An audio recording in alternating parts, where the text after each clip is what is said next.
Manchester United 1, Burnley 1, and another disaster class at home at Old Trafford for Erik ten Hag and his players. It was disjointed, uninspiring, pathetic for large parts of that football match. It's 2 games running where United have struggled for large parts of games against the 2 worst teams in the Premier League.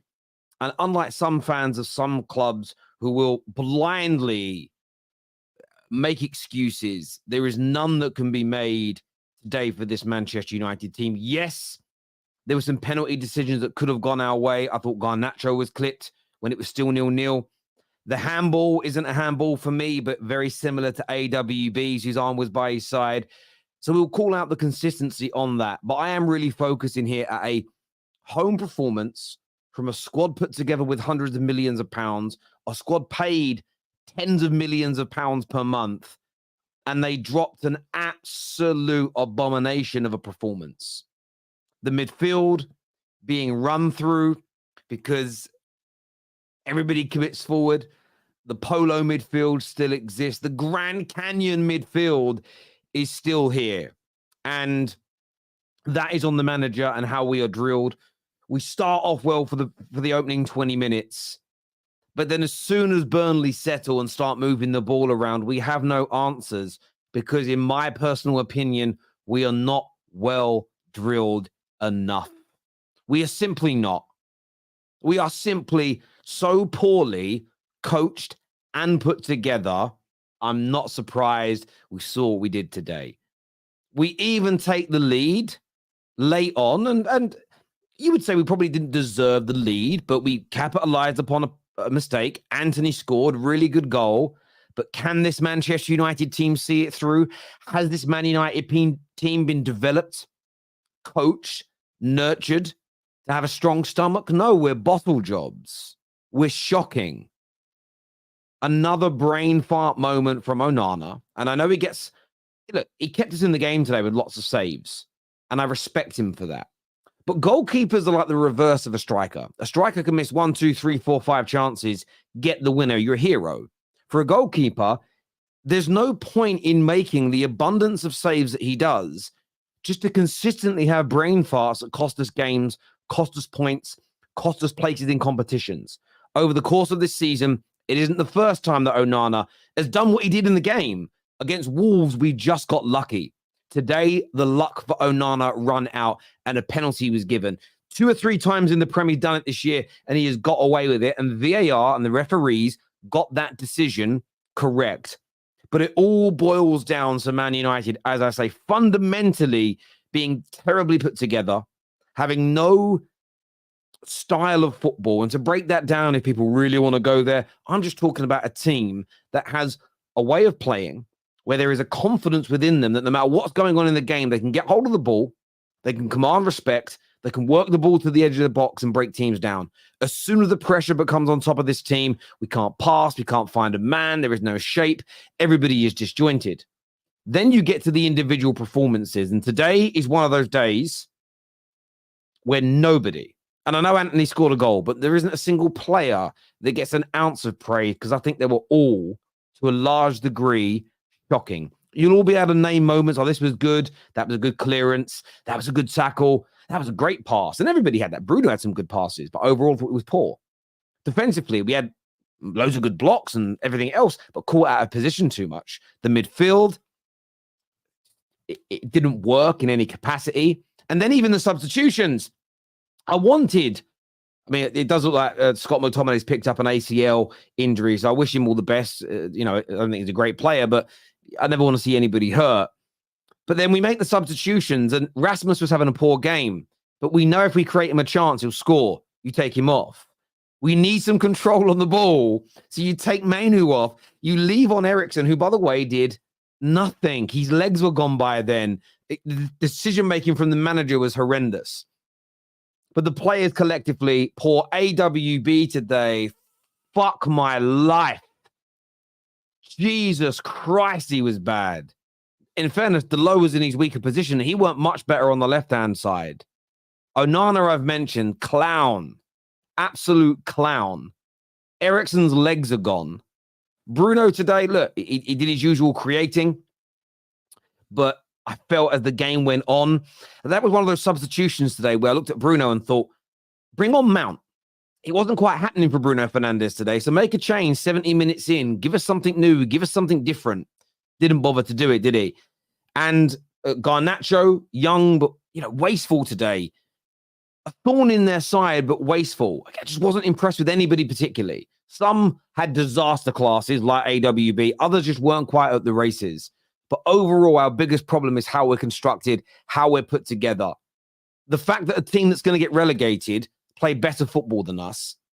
Sheffield United, for large parts of the game the other day, played better football than us. They, at the very least, have a better structure outside of possession. That is the bit for me where I look at Man United fans defending this manager saying, give him one more year. Yes, we might buy some better players in the summer. But are you not looking at the way we're structured in and out of possession? It is horrendous. It is absolutely garbage. And you are damaging, killing, and hurting the club. The one thing I'll say is this. The lame brains. I like that word lame brain. I was rewatching some of what's it called? The Walking Dead the other day. Lame brains was one of the names that someone called the zombies. The lame brains in the Man United fan base that said, oh, see, Rashford's out there saying we're better. What did I say to you all? Give it a game or two. I know this team too well. Rashford being in and out of the team doesn't really make us better or worse because we're not a well put together team. You could go and get two of City's best players, two of Arsenal's best players, and over the course of time, we wouldn't be an exponentially better team because we don't have a structure in and out of possession. And I'm not even talking passing. I'm just talking where we stand, the positions that we take up, the understanding of where our fellow teammates are. It is absolutely horrendous. And part of me is angry to watch today. There's another part of me that hopes and prays that every single Man United fan worth his or her salt looks at it and goes, you know what? You can't be getting outplayed by a team getting relegated at home. And by the way, we got injuries. Oh, injuries. Yeah, I looked at that before the game. Burnley have also got 7 players out injured. Pretty much the same as us. So their squad is as damaged as our squad. Our squad is bigger, full of better players, with a lot more money spent on it. Stop with the bullshit excuses. So many of these players have got to go. Don't throw in the argument of, the player's sacking another manager, because you're dead out here. That argument is done. Stop putting it in. We know a lot of these players are not good enough. I look at this team today. I still stand by Onana. I'd like to see him leave. Cassie's legs are gone. Wan-Bissaka's got to go.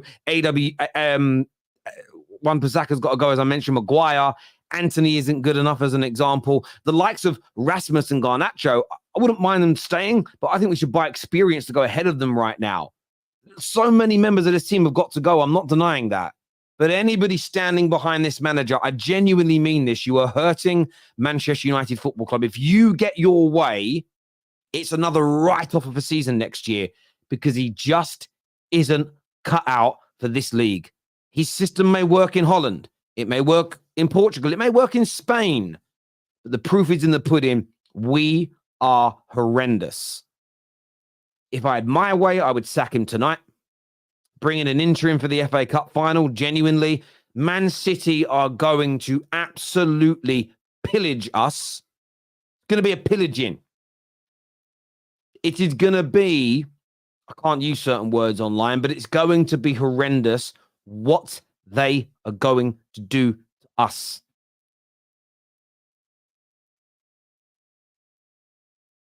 And maybe it will take that. Maybe it will take losing 5 or 6 or 7-0 in the FA Cup final for certain Man United fans to see what the rest of us are seeing.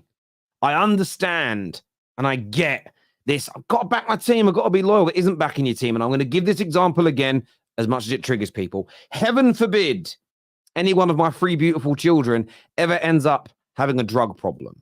Heaven forbid. I've watched a lot of TV shows, documentaries, real life examples of families that have gone through this. And each of these shows I watch, there's 2 ways that I see it approached. There's some parents who go, I can't bear seeing my daughter or my son in pain trying to get through this. So I go out and I feed their habit for them. I control it, but I feed their habits so they're out of pain because I love them so much. But they continue down that bad road. I see others who'd lock their kid in a room through all the screaming and the smashing of the walls. Let me out. I can't handle this. They go, no, we need to tough our way through this, and tough love is needed. And that is how I view this Man United situation. I get the instinct to go, I'm going to protect my club. I'm going to protect my players. I'm going to protect my manager. It's mine. I have to. But you're hurting us. We need tough love. We need ruthless love to move forward. Been saying it for years, and I stand by it. I absolutely stand by it. The tough love is needed.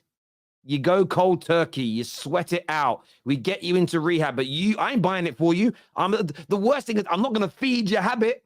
And that's all we do at Man United. We feed the habit consistently. Oh, got to break the manager cycle. Not if the manager's not doing a good job. That isn't going to fix us. It's not going to help us. It's absolutely, we are so bad. We are so bad. And seeing people defend it vexes me, bruv. Vexes me. I don't understand it. I don't understand it. And you can come with your insult saying small, irrelevant channel. That just tells me I'm right. The ad hominem attacks mean I'm right. Anyone who attacks me as a person, attacks the channel, says anything nasty or horrible, or digs us, or doesn't answer my point, has lost the argument. I'm right. Don't you see? Don't you see? You want instant results. It takes time. What do you mean instant results? We're 2 years into this and we're getting worse. We just got outplayed at home by a relegation team. Almost £500 million in. Then Star-Lord, I'm sorry to say it, Star-Lord, you hurt Man United. You are part of the problem if you're even thinking this. And the reason I get hate for saying it is because that's what the truth does. The truth hurts. The truth cuts deep. And people also don't like feeling accountable for it. Well, I'm not part of the problem. I didn't make this happen.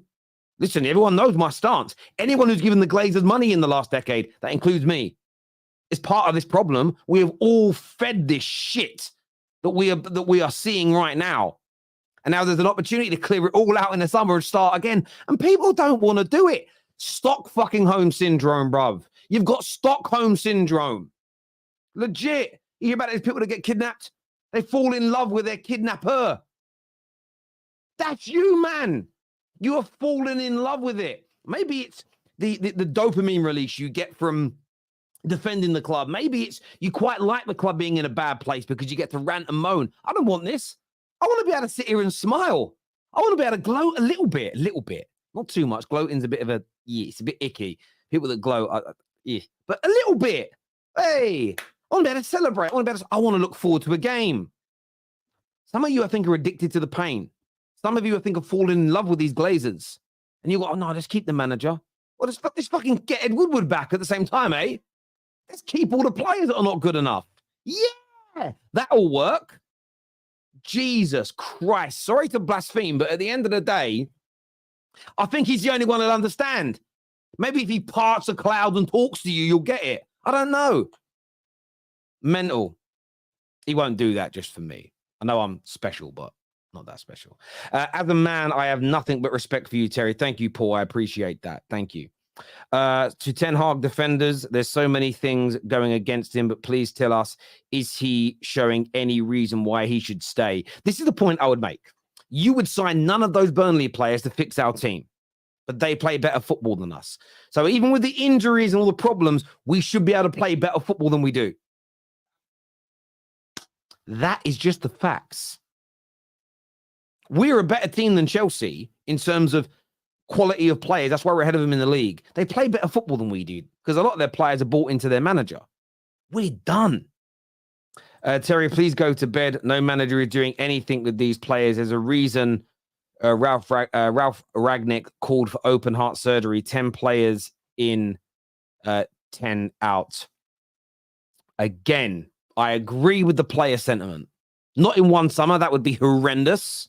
That would kill us. But I agree with the player sentiment. But the manager still got to go. It's not... I respect the super chat, but saying the players have got to go as well isn't a defense for the manager. How are championship teams playing better football than we are? I swear to God, please somebody answer me that question. Answer me the question instead of deflecting or a different point. Answer that specific question, please. Joshua or anybody, help me. Let me see the light. Illuminate my mind to how teams that are championship level play better than we do. Don't say the players, because they're better than the individuals they're up against. Somebody illuminate me. Make me understand. Give me the comprehension needed. I don't get the defense. Why are you hurting Man United if you love the club so much? For the first time in my life, I've never been emotionally disconnected from this club. United play the worst football in the Premier League. No, we don't. You're wrong. We play the worst football in England, potentially Europe. I've watched Leyton Orient play this year. They are better than we are at moving the ball. Their structure is better in and out of possession. We are horrendous. I know you said Onana, but it's really Casemiro who started it with the header back on Scott. Wish him well. One of our best match winners. Don't care what anybody says. 120 minutes without training. Body breaks. Well, look, yeah, I feel sorry for Scott. Yeah, the header wasn't good from Cas, but the goalie has got... If a goalkeeper goes for the ball, he's either got to win it or he's an idiot. He doesn't need to go up. We cleared it anyway. He still made the mistake, bro. It's still on Onana, that penalty, 110%. Ten Hag had turned Old Trafford to a brothel. Can get anything there. Sorry, I get what you mean. I remember when that stadium was feared by... Oh, no one fears us anymore. What would your reaction be if Ten Hag is kept by Ineos? I'd be fuming. I think it'd be a terrible mistake. I hope to be proven wrong. And if I'm wrong about Ten Hag and he turns it round, I'll hold my hands up and say, yep, I got it wrong. Because I'm just a man and I can admit when I get things wrong. Only weak men never admit they're wrong. It's not a strong characteristic. It's terrible when you can't admit you're wrong. Like the other day, I admitted I got the Chelsea project wrong. Doesn't stop everybody tuning into the terrace. I haven't lost subscribers. In fact, I've grown. So just all the budding young content creators out there, stop following the path of those idiots online that believe you have to be right about everything and double down on it. They're fools. They're clowns. Don't you live your life that way. But if he gets it right, then I'll hold my hands up. But he's not going to get it right. I would put a big bet on that. What? Sack Ten Hag. Majority of fans are Ten Hag. So F off. Nabil, if you want this to stay and continue, that is entirely up to you, Nabil. But we've had some intellectual conversations, you and I wouldn't trust you to boil an egg. Arsenal fun here. Terry, when you say all or some players have to go, is it possible? I'm not sure. Yeah, they're not all going to go in one summer. The first players you get rid of are individuals that are bad eggs or don't want to be here. Then you start removing out the lack of quality. That's the order it has to be. That's how every organization, every sports team, everybody works. You could perform better with lesser players if they're 100% bought into a system. You can't have players here that don't want to be here. But it's going to take 2 or 3 summers to move them all out. What, we're going to stick with this manager until then? Burnley robbed? No, Burnley weren't robbed. Terry, truth is both coach and players have issues. Agreed. Problem is, if you sack him, this lot get another chance. Well, they don't, do they? Owen, I respect the super chat, brother. I really do. I respect it so much. But they're not going to. Have you not read the stories? A lot of these players are also going to be moved on. It's happening. It's simultaneous. It's not polarized. It isn't like Ineos are not saying to the fans, guys, listen, we can sack the manager or change the entire squad. Which one do you want?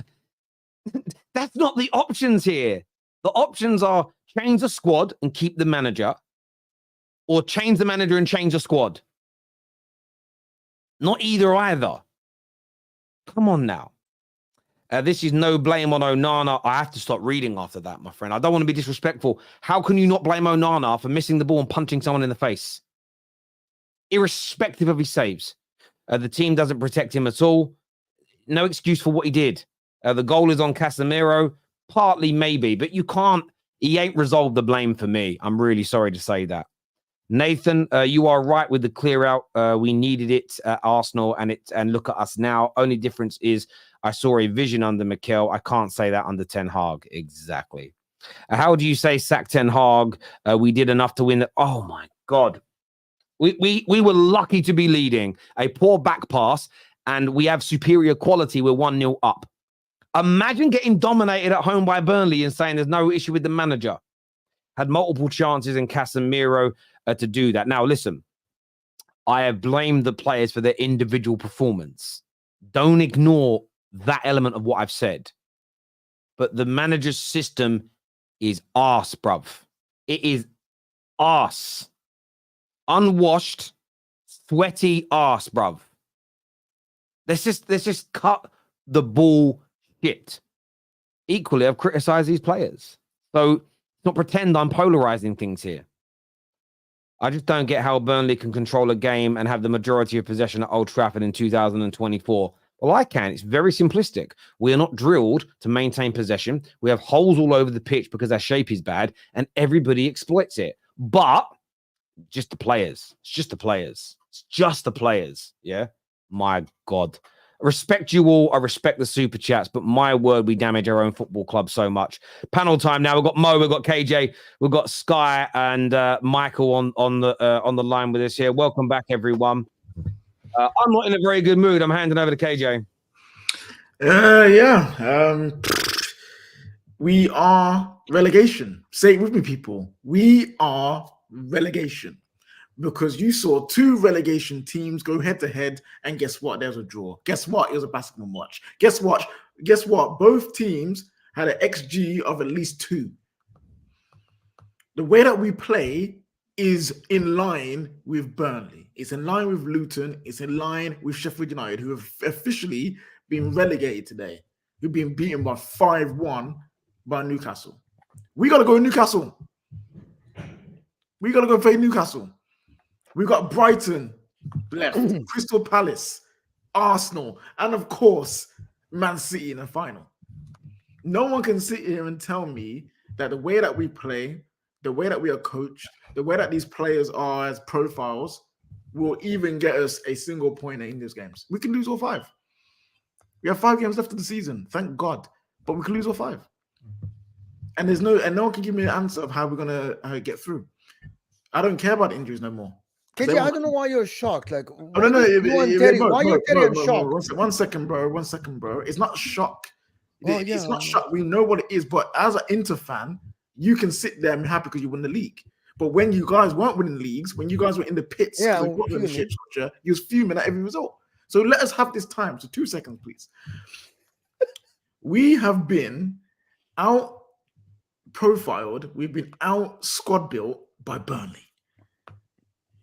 Do you know how insane that is? They spend how many millions a season? Nowhere near us in the transfer market, and their squad is better balanced. Their squad has got better technical ability. Their squad's got more speed, more desire, more hard work, more energy, more stamina, more football IQ. It's crazy. It's crazy. And then they've got a manager in company who's competent. He's got a system that suits his players. He's got a system that actually makes them play good football. And yes, they're going to get relegated. But our underlying stats are with them. This is what people need to understand. You don't have underlying stats of a relegation team if you're not playing like a relegation team. Like, it's crazy. Absolutely crazy. And today, these players further again shows why they're not good enough. The manager shows again why he's not good enough. And when people say, oh, but the players are going to get a chance if Ten Hag goes, what? Bunning all of that, all of them going at the same time. How about that? How about everyone get got? How about a good portion of the people get sold? And that's it, KJ. And that's what I don't understand. And that's what I don't understand about the arguments of people. I'm not saying keep this squad, they're great. A manager will win us the Premier League. Like all the, I'm sorry to be rude, like all the foolish people that said, sack Ollie, we win the league, said, sack Jose, we win the league. sack LVG will win the league. I'm not saying that. I'm saying sack the manager because he's not good enough and remove most of these players. I don't understand their problem with that, KJ. Can you enlighten my brain? Because my brain is hurting right now. You know what it is? They are going off. Oh, because of this happened in the past, that means everyone's going to get another chance. You know what's funny about that? You know how many players have had these miraculous chances that they're talking about in this squad right now? It's only a handful. Most of these players are new, have only played for one manager. Like, everyone acts like this is the same squad that LVG had and Jose had. It's not. Oli has bought in players. Ten Hag's bought in players. And guess what? They've sold a load of players too. And yet we still have this thing of these guys, these players get the manager sacked. No, they don't.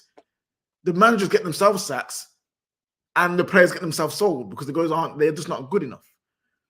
It's just simple. People need to let it go. We have a new structure. We have, for the first time in our history since Fergie, we're going to have a footballing structure. Are you really think they're sitting there like, you know what, yeah? We're just going to sack Ten Hag and just let none of these players. We're just not sell any of these players. We're just going to keep them all, because they deserve a new chance. No. Yeah, I honestly, I know I said I weren't going to say anything more, but I am. I know that the world is polarized. I understand that in every, you say, oh, do you know what? I love tea. You saying coffee's crap. Do you know what? I absolutely love cricket. You saying baseball shit. I don't know what it is with people. The world is weird. Like, genuinely, you say you like something and the reaction is so polarized. The manager's got to go. Most of these players have got to go. Surely Man United fans, Skye, should be agreeing on this. Yes. I mean, that super chat took me out. I was shocked to hear somebody say that, we can't put the blame on the manager. Look at the substitution alone. I mean, there's other things you can look at, but he took off Mainoo and left Eriksson on the pitch, whose legs were absolutely shot. Like, that alone is questionable to me. And it is on both, don't get me wrong, the players and the manager. But at this point, we are all in a toxic relationship with this club because we keep coming back expecting to see something different. And in reality, we're getting the same terrible, awful football week in and week out.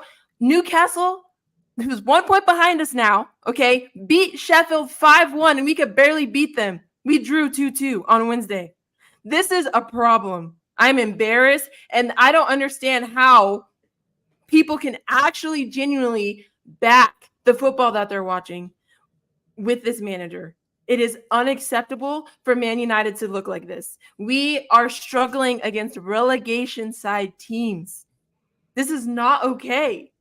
I don't understand what people are seeing. To see, there's so many things. I mean, we started off well at the game, but then like 20 minutes in, Burnley just took over and we couldn't really catch up. And then to see us score, the fact that I, as a fan, know that we can concede at any minute, I'm not even confident in the fact that we have a win. And then we end up doing something so dumb with Onana punching a player, basically, for a penalty. It is what is going through our head when we're playing football. And again, it goes down to there's no structure, there's no leadership, because who's getting the team to just think and play and calm down and relax when we're on the pitch? These mistakes that we're making, they shouldn't be happening. We are Manchester United, and we look so bad. It's hard to watch. Yeah, even with that penalty, like, I know Terry was talking about it, and he was saying, Onana, yeah. Can we talk about Cass, please? And it's not just about the header. The entire game, the last few months, the man's checked out, bruv. The man has checked out. Like, I am convinced he's playing against us. The penalty against Coventry, that header today, some of the passes that he's been doing through games. Cass don't want to be here, and that's cool. I get it, but don't stop playing the guy. I don't even care if you have to pick a 16-year-old centre back who's 5'4" to play in that position. Play him instead, because Cass ain't here. His head is gone. So you know what? Let him have head loss on the bench. Play Amrabat as centre back, like, please, because he's legit playing against us. I saw him at one point being up front, and I'm, brother, what are you doing? Get back, get your ass back in the back line and do your flipping job. It's crazy. It's absolutely crazy. Onana needs to be sold just for that because he's done it twice now and he got away with one. But the way that Cass is just moving right now is now my head's gone, man. My head's gone. No, before we come to Mo from a neutral point, Grigs, a shocking day today from players and manager. What was your thoughts on the performance and the game? I mean, I kind of want to be shameless and just say it was a good point for the race for Europa, right? We're still 6th place. We're still avoiding Conference League. It's a great feeling, man. But nah, Casemiro's a funny guy because the first 20 minutes were funny. I was seeing Casemiro at center back. He was doing everything. This guy thinks he's Ruud Gullit half the time. Remember Ruud Gullit at Chelsea? I saw some clips. This guy one day was playing center back. Next day he was in midfield. The next day he wanted to be a striker. That's Casemiro. He doesn't have a position. He just wants to be out there and just freestyle. So I'll give him that. The header was poor. I will blame him for that mostly.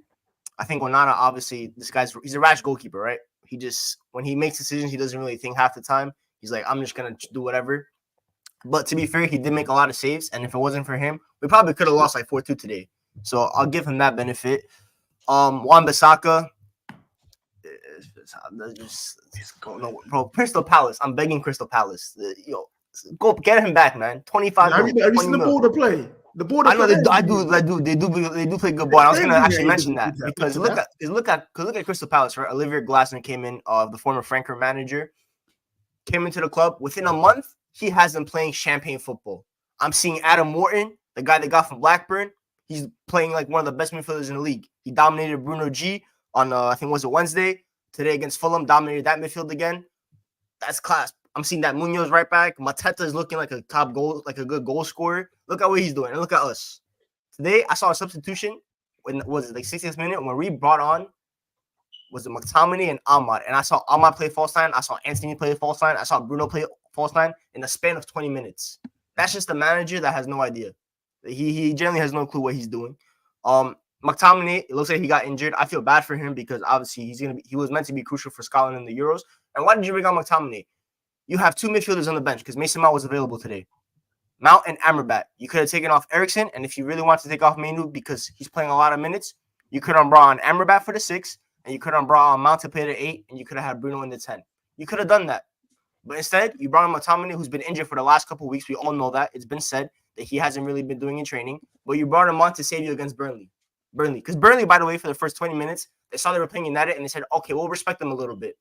And then after 20 minutes, you're like, this team is not good. So let's play ball against them. And they cooked us. It's the same thing as Coventry. Coventry eventually stopped respecting us, and they played ball. It's the same stuff. So every team that plays against United, for 20 minutes, you think like, oh, this is Manchester United. We have to show them some respect, especially at Old Trafford, right? And then 20 minutes in, they're like, this team is basically the same level as us. Let's just see if we can get something. That's where we are. Expected points table. We're still 15th. 15th. If it wasn't for having some good individuals have individual moments, because if you look at our goal catalog this year, by the way, put a top 10 goals, they're all bangers. We've scored some wonder goals. If you look back at this year, like, yo, why are we so bad? Look at the goals that we're scoring. They're fantastic. But they're all like 1-0 wins. That's what it is.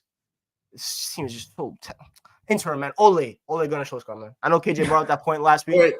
Interim Ole, man. Bring the vibe for last time. Ole in the suit. Ole in the suit.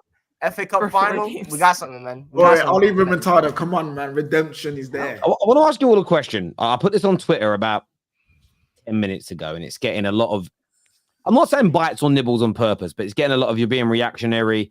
Someone's calling me a Chelsea fan for saying it, saying it's not true. I've tweeted that Man United are pound for pound the worst footballing team in England. Mm-hmm. Why are Man United fans so triggered by that? Why do they think I'm being over the top? Probably because where we are on the table, maybe. No, it's because again they're gripping onto this thing of we're Man United. We're like Skye said, we're 6th. There's no way we can be the worst in England because like look where we are. We're actually not that bad. We are awful. You guys know that I know John Bostock in it, and he plays for Notts County, bro. Notts County in League 2. When I say him and his man them could roll up and pop us off the park with the football that they play in League 2. League 2 club and footballers can beat this team. I know the answer. And people don't want to admit it because then you have to admit that we're bad. And people can't do that. What's the answer, Mo? Because a lot of people are saying I'm being over the top. I do not think I'm being over the top, because I have used the word pound for pound, because obviously we're probably not the worst footballing team in England, but with what we spend, what we invest, we surely are the worst team in England. Yeah. Like, to be honest with you guys, it's all fed from the I'm gonna say it's the entitled Man United fan base that keeps feeding people that were big Man United. As KJ said, a lot of people keep telling Man United fans on Twitter and everywhere, we're big Man United, we spend a lot of money, we're the big club, we sell the majority of the jerseys, so they think the world owes you a lot of things. A lot of you fans in the chat, of course, are triggered. A lot of people, when people say that you don't deserve anything, nobody owes you anything, by the way, in the world. Nobody owes Man United anything, right? But some of the Man United fan base think that they deserve something out of this world. You're not. You were big. Yes, Alex Ferguson, basically, majority of you guys, the majority of the Man United fan base, you guys saw one manager that made you successful. You supported a successful club, and now it's a banter era. Now it's Erik ten Hag. Now every player that joins Man United go down. When I sit on the terrace and I say Kobe Mainoo, if Man United stay the same, should leave within 1 year because he's a talented kid and I don't want to see him go down like the rest of them. Like Marcus Rashford went down in terms of quality, in terms of focus, in terms of everything. People think, oh, you have an agenda against Man United. Bro, it's not about an agenda or anything. The world owes you nothing. You are not big Man United anymore. You're not. You are big only with spending, with revenue, because you built a massive fan base, because Alex Ferguson made you successful for 20, 25 years. But otherwise, nobody owes you anything. Majority of players, like Casemiro, for example, as KJ said, the guy doesn't want to be there. And it shows in the body language. It shows how he plays. He doesn't want to be there. He's not convinced that this is big Man United who are winning anything. We're not winning anything, right? That's what he says. He's like thinking, oh, forget that. I'm collecting a paycheck. I'm playing center back, midfield. It doesn't matter. The problem with Man United fan base, yeah, exactly. You guys think we have an agenda against you. I promise you guys, Man United at the current moment, and I'm going to tell you this, Man United at the current moment are into competition. You guys are the definition, right? And that's not a dig. And KJ knows what I'm talking about because he keeps mentioning the underlying numbers of the table lies. You know, when people say the table doesn't lie, Man United, if you want to put it in the dictionary, the table lies, it's Manchester United. Mm-hmm. Based on every number, you should be 16th, 15th, right? And with the point deduction of Everton, you should be 17th and Nottingham Forest.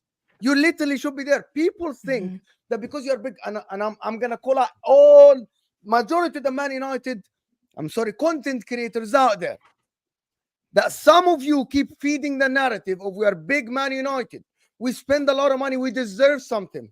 Well, look at Chelsea. They spent £1 billion. Where are they? Like, the world owes you nothing. It's about fixing your club. It's about facing reality. That's what happens. But the young fan base think that we're big money. Oh, we spend a lot of money. We got Paul Pogba. We signed Sancho. We signed Casemiro. We signed Champions League Varane. We deserve to challenge for the league. Bro, nobody owes you anything. You guys are just a fan base. Just wing it.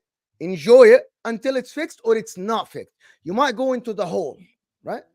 Because when I say this is not banter era is where you're actually in a place on the table that reflects the football you play. At the current moment, you're being flattered. You played Champions League this year. You're in a cup final. You're being flattered now. You're sixth. Grigs here thinks, oh, we're making Europe. Bro, you don't deserve to make Europe. That's it. Mo, he was being sarcastic. Griggs was. I know, but some Man United fan base, Terry, still believe you want to play Europe. I understand you. Now, I'm angry on this show, but it's so interesting what you say, Mo. I'm not really angry at what's going on with Man United because I know where we are, and I agree with you. I'm angry at the way people respond to it, how Man United fans react to it when you call out the truth of where we are.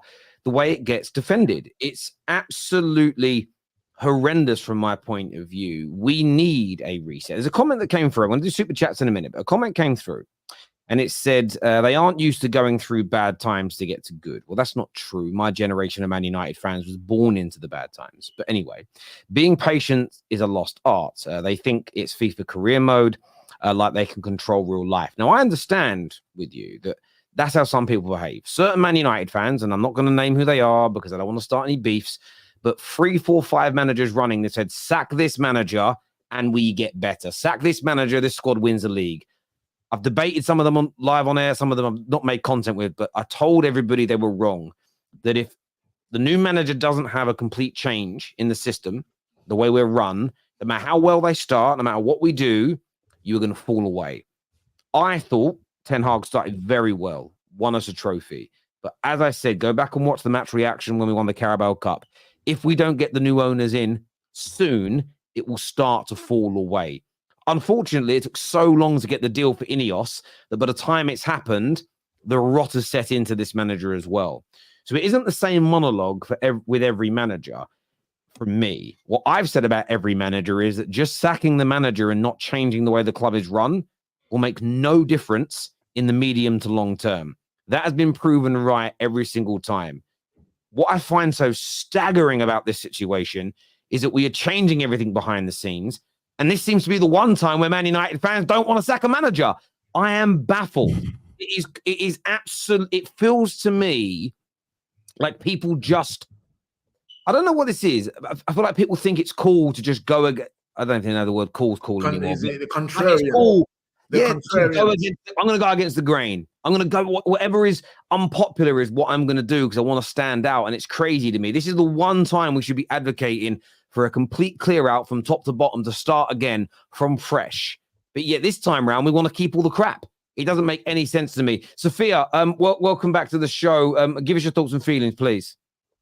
Thanks for having me first and foremost, and big up to everyone here. I mean, what else is there really much to say other than what we all know? I mean, Burnley kind of played like prime Barcelona at this point.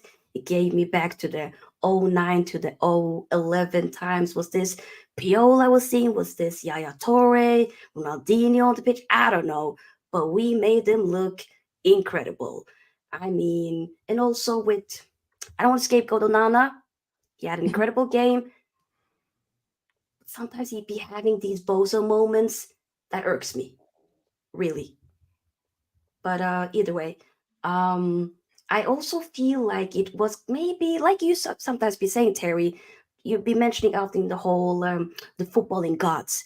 I think the footballing gods decided to give us karma for the Wolverhampton game at the beginning of the season when they didn't get a penalty because Onana decided to punch another player then.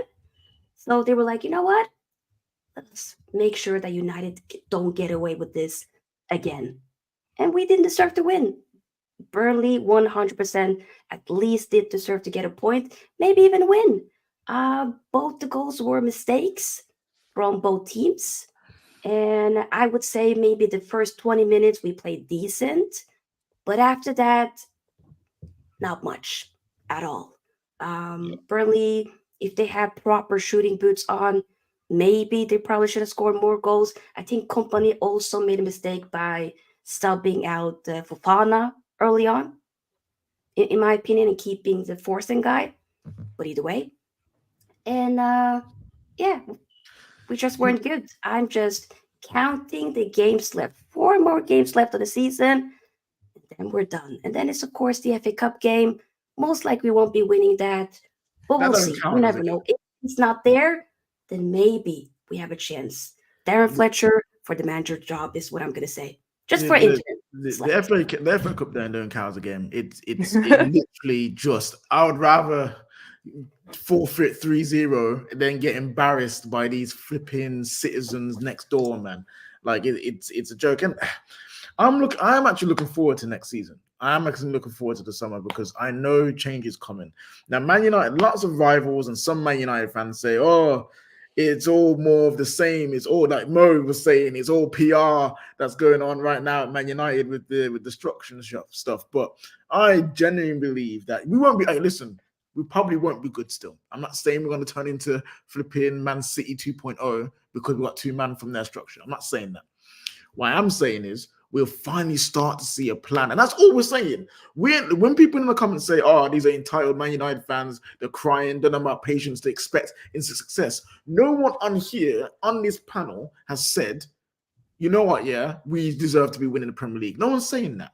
All we want to see on the football pitch is players with a plan, with instructions, with desire, playing for the badge. We want to see a manager He knows when to tactically change things and stick to, again, the club plan that we have. And we just want to see a club that is together and organized. Simple things that even teams like Burnley, who are considered, this lowly team that are crap, have.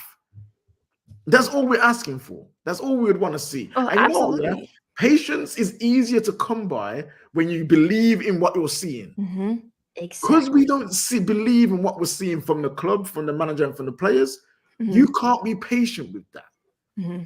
You can't be. And people who are saying they are deluded. They're deluding themselves, thinking it's okay. First part of literally becoming a better person in life when you go to therapy is acceptance. You need to accept in the position that you are in. Man United fans, we need to accept that we are crap. What Ten Hag said earlier in the week about not challenging for the league next season is true. What we're saying right now about the players need to go is true, but so is the manager need to leave. So is the structure need to be rebuilt. So just accept. Some people defend him, KJ. Exactly. Some people defend him because of the injuries. I swear to God. They do.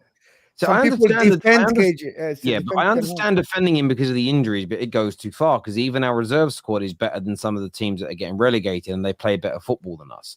And what I find really interesting is he's right. We're not ready to challenge next year. I've seen some people going, see, I love a manager being honest and I like him being honest, but he's hugely accountable for that because he's built. Imagine building this for 2 years and spending nearly half a billion. You're going to get another 150, 200 million and not being ready going into your third season to start challenging. It shows you've done a bad job. And this comment here from Dre, the barber. He says, tell me the last time I haven't heard this shit. Full time we stopped talking about managers and focus on the real problem. But we are focusing on the real problem. Not one single person on this panel was said, sack the manager and we get better. Any YouTuber saying that, if you follow them, you're a dickhead, right? Genuinely. Anyone who just thinks sacking the manager fixes us is a dickhead, bruv. Anyone who just thinks getting rid of Rashford fixes us is a fool. Ignore them. It's multifaceted. It is a layered issue. And we are talking about all of it. The frustration from us on this panel comes out because people just say, well, why sack the manager and keep the players? None of us have said that. Not a singular person. We need board change happening. Who runs a club from a footballing point of view change happening. New recruitment team happening. New manager and coaching staff hopefully happening. And we know we're going to sell and buy players because we've done that every single year for the past 50, 60, 70 years, right? So we're going to sell players and buy new players. All of it needs to happen. Breaking down the game today, what more is there to say? Holy midfield that everybody runs through. Very easy to counter attack against. Terrible out of possession in terms of our shape. And in possession, we look all at sea because we're not very well drilled when it comes to passing and moving the ball. It's the same every single show. Our reaction today is more about people ignoring that, and I still find it crazy that it's being ignored. Can I just say something? What I don't understand, I don't know if you guys have been noticing, but why is Maguire all the way up to the pitch on the opposition box? Why? Because unlike Cass is doing it because he just wants to do what everyone to do. Maguire's doing it because what else has he got to pass to? Yeah, who's he passing to? Also, what we ended up because the man. Listen, I thought Rasmus Højlund had a really poor game again today. And so Don, just one of the United fans, so Don in the comments section that all season has said he'd swap him for Ant Jackson. He's now saying no, I wouldn't, and he's put in some stats shows he's having a stinker. Don again being a hypocrite because when it comes to players he likes, it's the manager's system and how he's being played. That's why they're doing so badly. When it comes to Rasmus, no, it's Rasmus Højlund that's bad. That's because Don is a charlatan in that way. You are Don. I hope you're watching. It's same with Enzo. He's like, oh, Enzo's been carrying a hernia. That's why he's not been playing so well. But yet he doesn't have that same sympathy for Saka that's literally carrying an injury as well. That's just anyway. We'll have Don on a show soon. He's been ducking us the last few days, but he'll be on again soon to answer for his crimes. But I looked at Rasmus today. And the reason why Maguire ended up being put as start going up the other end is because we have to put him on as a makeshift striker in the end because our manager takes off our only number 9. And I know he wasn't playing well, but if you actually go back and watch the game, there's 2 or 3 moments where we had the chance to square the ball when it was 0-0 and 1-1. There was no one in the number 9 position because we didn't have one on the pitch. Yeah. So as bad as he was, you've got to leave him on. You can't be taking him off. And then what happens is Maguire pushes up. Nobody covers his position, so we're even more susceptible to counterattacks. Yeah, the space is so big It's already. Yeah. Here's my main thing. If for Crazy. anyone is Ten Hag in, here's another reason why I need him to go. Name me show me the development of our young players.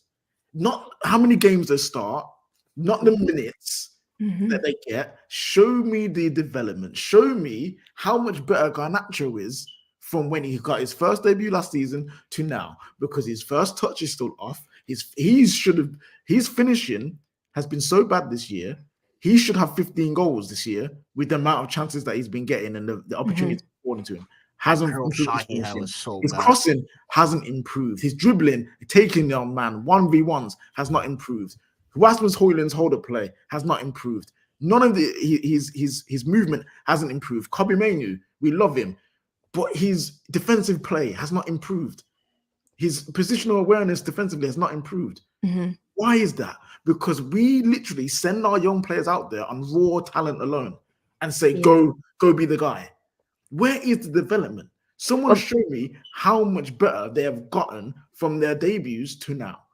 This is why, I mean, it's minimal. Yeah. I mean, that's why I always want to ask what we do in training when it comes to this squad, because it feels like we don't work on anything. And like you said, KJ, I wanted to touch on your point about wanting to see improvement.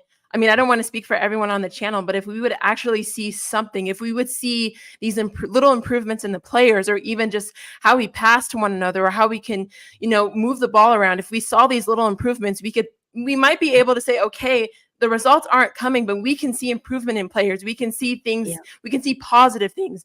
But the fact that it feels like we went backward, or we're going backwards almost, when we're seeing the way that our team and our players are on the pitch conducting themselves. I mean, to be fair, some of them aren't even in the position they're supposed to they play in anyway. So it's hard to even hold them to a standard of that when they're not in the right position anyway. And I think that's where it's just hard, and you get frustrated as a fan because you're not seeing that improvement. You're not seeing anything. You're just seeing a manager trying to save his job and react to what he's seeing on the pitch, instead of, actually coaching and managing and trying to build a system that is now for him is non-existent. And I just want to add too, sorry, I did say we drew to Sheffield. It felt like a draw, but we didn't. So, I just wanted to add that. A slip of the tongue doesn't undo the point that you made. Again, some people focus on that bit, but it's true. This year says Lee was right. Too many dibs have infiltrated this fan base. I don't know, Darius, whether you're talking about the people defending Ten Hag or the people criticizing him. So you'd have to specify, and then I can either agree or disagree with you. Terry, you defend Højlund all season. Well, I haven't. I've criticized him a lot, especially in the last few games. You just criticized him earlier. Yeah, but you criticize Haaland when he's having a poor game. I've criticized anyone when they have a poor game, but I've also defended Haaland through thick and thin this season when people call him a League One player tapping merchant. So, Rahman, that's just, again, I know you're a long-term standing viewer, you watch most shows, but that just isn't true. I've never done that. What is Mo talking about? No United fans said the world owes us anything or so ever. What he's talking about is this, and I want to see if Mo agrees. It's the Man United fans who say things like, sack this manager, bring in a proper coach, and we'll be challenging for that league title in a year's time. That's what, again, I see it from so many content creators. They actually go, sack Ten Hag, get rid of Bruno and Rashford, and watch us cook. Those individuals are fools. It's crazy. It's crazy. Even the people, I saw a guy on Twitter, right, that last week, he got something like 10,000 likes because he said, I told you we'd ball out without Rashford. And it's like, give it a game, and I guarantee you we're back to being poor again. It's the same when the other idiots were like, watch when Pogba leaves this football club, how much better we get. He wasn't a virus. The club is the problem, but we always polarize it against one or two people. It's crazy. United's football got me doing Migraines. We need a clear out of the players before we get a new manager. No, you can't do it that way around, Tony. Like, how is it going to work doing it that way around? I just don't understand why they would want him to stay. I don't. I think this is the problem with United fans, man, too. It's like always one or the other. It's never both things. Yeah. Bro, it's not black. It's not that black and white. You could do two things at one time, bro. All the top clubs do both teams at one time. Both things at one time, by the way. Tony, it's multitasking. Multitasking. Yeah, Tony, super chat back in if you can. tell us what would be the problem with doing it at the same time. So getting rid of players and also getting in a new manager that fits what Ineos want to do, because it clearly ain't Ten Hag. Tell us what the problem is with that, and then we can move forward. The thing is, if we do the clear, this is the thing, Tony. If we do the clear out, like your super chat says, and keep Ten Hag, he's going to have the same players next season as the new manager would have. So, if it's a player issue, right, it's going to be no different for a new manager. Now, if it's because you really believe in this manager, genuinely great. But what nobody has done yet on the show is detail why they're back in Ten Hag. You've not given us a reason around what Ten Hag has done and what you believe he will do with a further clear out of the squad. That's it. For me, that's the only way you can change our minds. And you are trying to, we all try and convince each other and put our opinions across, super chatters, panelists, myself as the host. But you're just saying we do the same thing over and over again. Cool. So why would keeping Ten Hag and clearing out the players work better than getting a new manager? I'd love to get your opinion on that, bro. Thank you for the super chat. I appreciate it.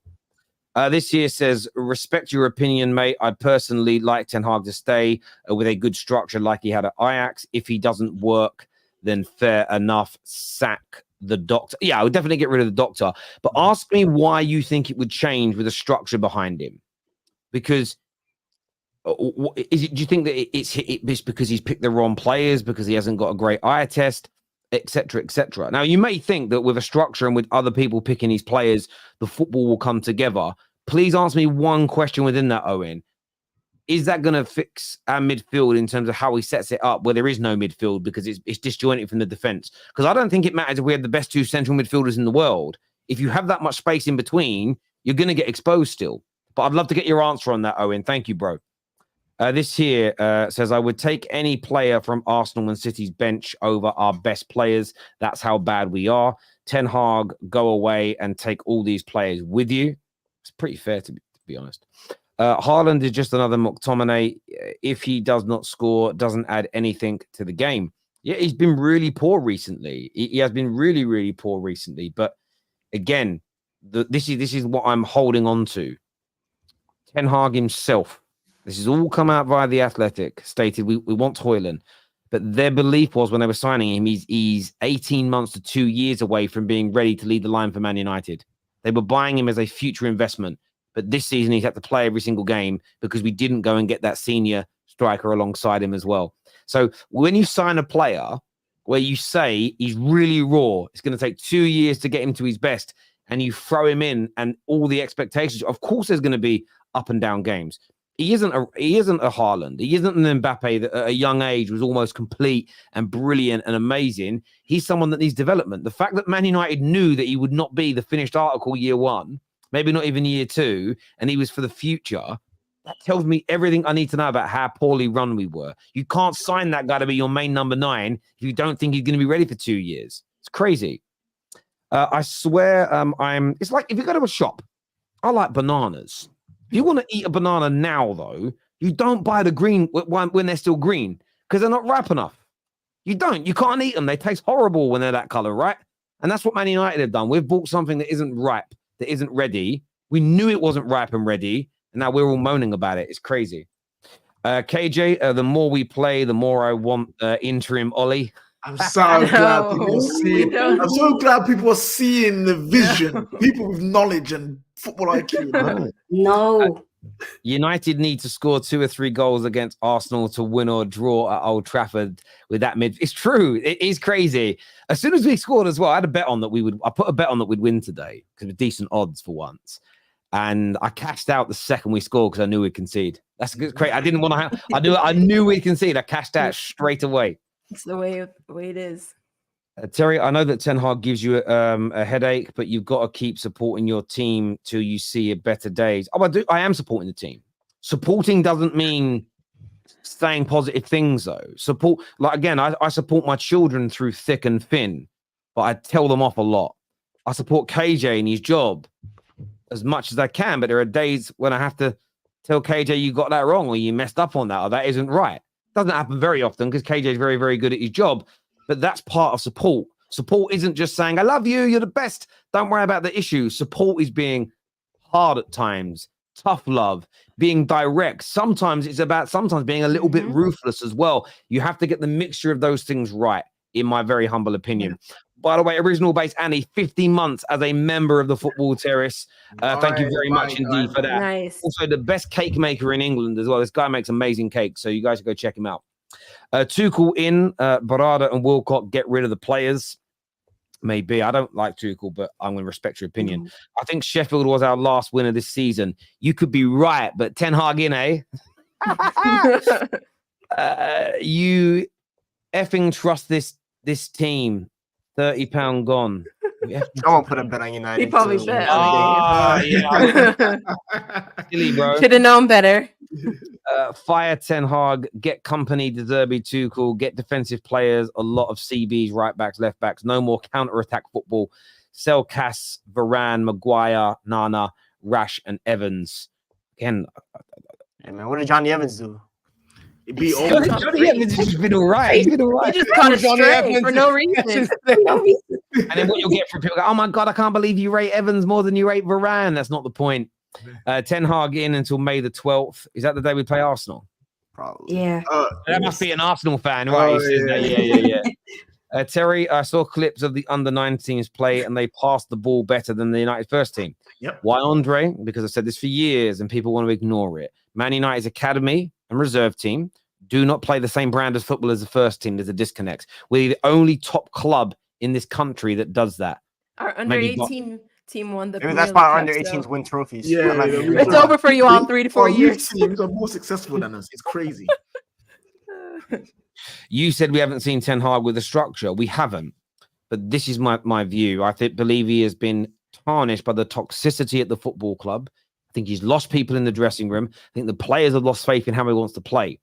So I believe because that's gone, we need to start afresh. I've said all the time, I don't necessarily think he's a bad manager. I think he'll leave, go elsewhere and do well. But you have to assess the situation. Simple as that. Onana has been announced for the WWE draft.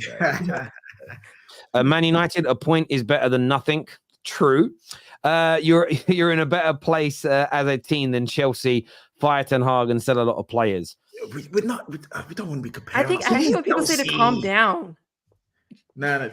Yeah, I mean, my view is this. Like, again, I'm not Chelsea fans. If this was the other way around, they'd be all like, "Oh, you guys are." I'm not flexing over any of it. Like, even if we finish in front of Chelsea, there'd be a little bit between me and Don because me and Don are having a little bit of a dig at each other. It's all a little bit of fun, but I'm not happy. I'm not gonna. Yeah, I mean, I'm gonna let them keep over defending their players and pretending they're all okay. This here says Garnacho has been bad all season. Our manager sacrificed a £70 million asset for him. Just to stink the place out. Oh, you mean as in... I mean, this is what I'd say about Sancho. There's not act like Sancho wasn't also stinking the place out. Like, that again, that's just revising history, bro. That's just revising history. Because it's impossible. Arsenal were bad, but they didn't sack Arteta. They cleared... Okay, Josh, so this is where... If I was going to say got you, this is the gotcha moment. So, when they sacked Unai Emery, they cleared out backroom staff, decision makers, the football decision makers, coaching staff, and started to clear out the players. So the way they did it at Arsenal is how I'm asking for them to do it at Man United, with the manager going, the squad overhaul starting with a new coach, and the football decision makers all changing at the same time. At the same time. It didn't happen where they started making those changes 18 months, 2 years into Mikel Arteta being at the club. So based on your logic, doing it like Arsenal, you have to agree with doing it my way. What does Arsenal won, though?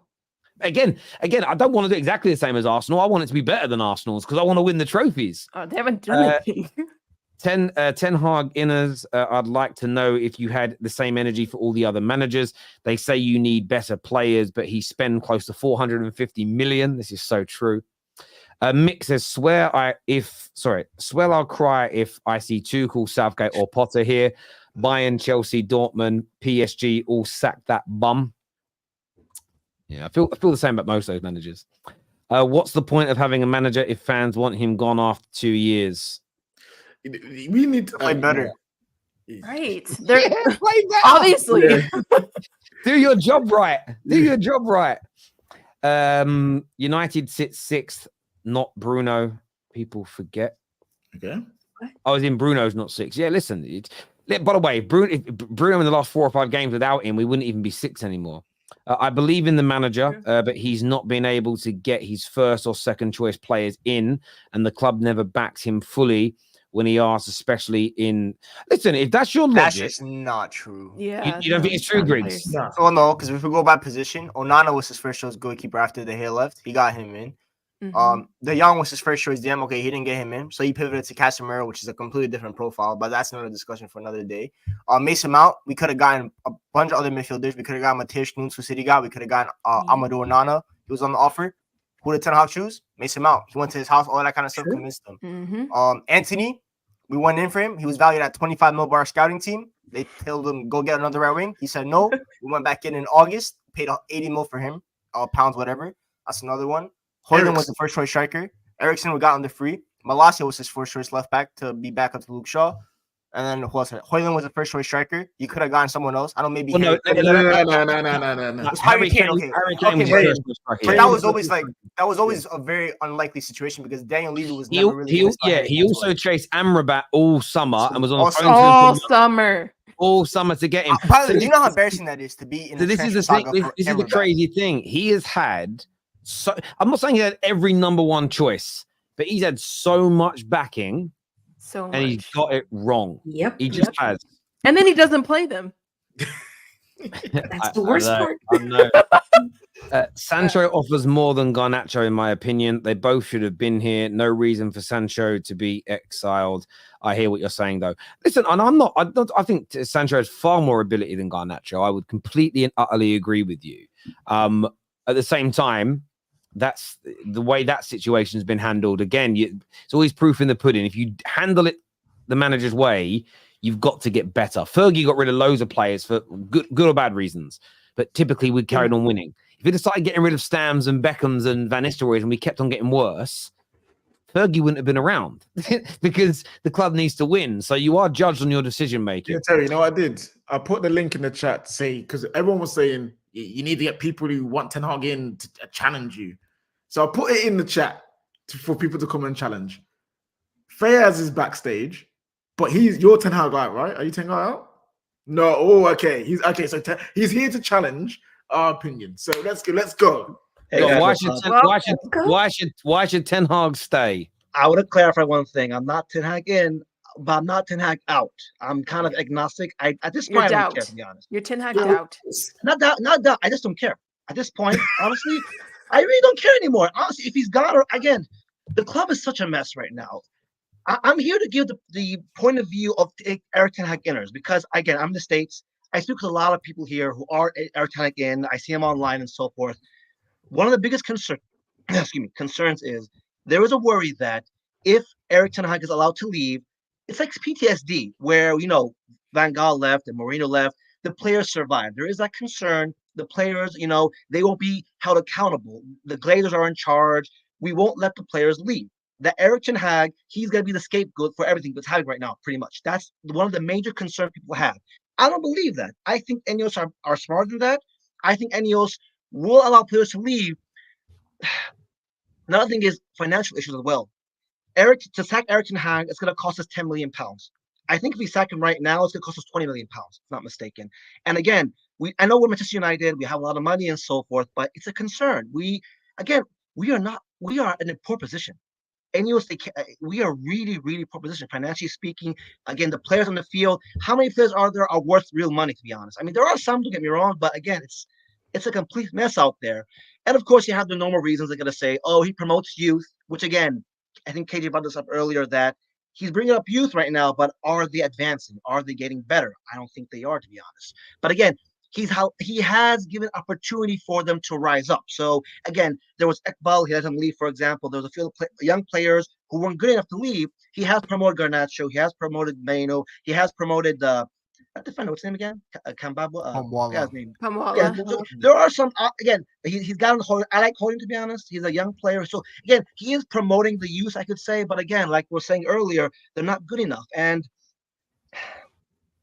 again, the whole thing is a mess right now. And again, another thing I'll say as well, that a lot of people, Erik Ten Hag inners, when Erik Ten Hag first came, remember it was between him and Poch. Remember at the time, a lot of the media were pro Poch. A lot of the fans were pro Erik Ten Hag. a lot of the fans have that loyalty to Ten Hag. They want it to work out, especially since now they're excited there's a new project coming in, new management, new ownership. Okay, we want to give him at least a season or half a season to see how he'll manage under, no Murtaugh, no Arnold, someone new to work with. So again, it's not a defense to Erik Ten Hag. I'm just giving some context why a lot of Erik Ten Hag supporters want him in. It's not because necessarily they think he'll actually make us win. Again, part of it is hope. And again, a lot of reasons I laid out right now, that's really a lot of reasons why people want him to stay. Not just, it'll get better if he stays. A lot of people don't even believe that. They just want to give it a chance, I guess. So if we're not going to win, why would you want him to stay? I don't know. It's not me. I'm just saying what I hear. But that's what Skye's question is to those people. Is like, if you don't believe he will make us better and win things. They hope. Again, they hope he can do something about it. Again, they believe in Enyos more. It's more belief that Enyos can make this work out, and they think Erik Ten Hag has it with the right management can do better. That's the argument that they're making right now. Fair enough. Yeah, Terry. There's a look backstage. I know. Eye test is here. What are you saying, eye test? And he's Alexander Isak. He's got Isak on him. He's doing very, very well today. Yeah. What you saying, eye test? What you here to say? Yes, I would like to address the Man United fans. Listen, everyone's getting onto Ten Hag, and I'm getting onto Ten Hag as well. He's a trash, horrible, horrific, terrible, whatever word you can use for him. He's a horrific manager. But people are only focusing on Ten Hag. I want to also focus on the players and call out the Man United fans, because I'm starting to see the same excuses used for every player in the Man United team. Which is, he's a good player. He's just playing around trash players. They say that about Højlund. Højlund is a good player. He's just in a trash team with trash players around him. Bruno is a good player, but he's in a trash team with trash players around him. Garnacho, Rashford, same thing. But isn't that a contradiction? Isn't that a contradiction? Because with Højlund, they say he's a good player. He just doesn't have the right players around him. The players around him don't create enough chances. But at the same time, they're saying Bruno, they're using the same excuse for Bruno. So is Bruno not meant to be creating for him? But you're using the same excuse for both players? It makes no sense. So I want to call out the Man United fans for that. They keep using the same excuse for Garnacho, Rashford, Bruno. But if you're using the same excuse for all of these players, that's a contradiction. That's a contradiction. No, for me, all of these players are trash. All of these players are trash. That's the answer. It's not that they're playing around trash players. They're all trash. I got a question for you, mate. Like, I normally we used to battle it out back in the days, man. Classic times. That's why I'm excited you're here. Who would you rather have? Erik Ten Hag or Ole Gunnar Solskjaer? Listen, man. They always say, yeah, bro, Oli, man, I'm not gonna lie. It's that bad. It's that bad. Do you know what I think it comes down to? I think it depends on. I think it depends on what era. Because if you think about lockdown Ollie, it was quite fun. There were some really good results, some good games, but he didn't win us any trophies. So I do get it. What I would say about what you said about the players I test, I don't think every single player is trash. I think there are lots of these players. I know you're not a big fan of Rashford. Rashford leaves and goes to a club that's with a good structure, a good atmosphere, good environment. You'll see him cook, as an example, in my opinion. I think there are some really talented players in our team, but when the system is so poor, when the structure is so poor, and I'm talking the structure on the pitch, forget the board for a moment, I'm talking on the pitch, it's never going to yield the results you want. We have a few more super chats here before the end. This one says, that's where we need a proper director of football comes in. We need proper structure in place. The coach doesn't control the amount we pay for players. Someone needs to say no to him. That element I agree with completely. And I think that's an area where I do defend Ten Hag. He should never have been given that responsibility. That area I agree with you on, Tony. I don't think you're wrong on that at all. Zed here says managers do not run football clubs anymore. Their head coaches. Ten Hag was never responsible for buying players at Ajax, so it's obvious he'd fail. Exactly. That element I'm not angry at him about. But I think he's been here so long and he's had problems with people. And I just feel as though it would be a cleaner and quicker scenario to, sometimes you've got a broken leg and healed right. They have to re-break it, set it all again and start over again. That's how I kind of see this. You've got to break it all apart, start all over again to try and fix this. One small point to add to that. I know Erik ten Hag shouldn't be in charge of buying players, but at the same time, he sees these players and he knows his system. So when he buys a player, I want to buy that player, they should fit his system. So if they're not working, he does have blame. I know it's not all on him, but he has to have blame as well. What doesn't make sense, he's bought players that he's predominantly wanted before that would fit his Ajax system, but then he's said, I'm not. Basically, he's alluded to that's not how we play at Man United, so I'm playing a different way. Well, then why are you buying players that are suited to your old system? None of it makes any sense, and that's why I think it all needs to go. And you start all over again. I get people's logic, but there we go. Look, I want to thank everyone who's tuned into the show. I want to thank all of our super chatters. You've been amazing. I know we don't always agree, but that's why we say no echo chambers. Panel, always brilliant. Go and check out the new show on the squad. It's out right now. You can scan the QR code on the screen, or you can click on the link in our description below. But this stream is going to take you through to Mo and Hassam's channel, MHF. Go and watch that. Stream's happening in a few moments, time over there. So this will take you through to it. Until next time, people, take care. Goodbye. God bless. And I'll see you all again.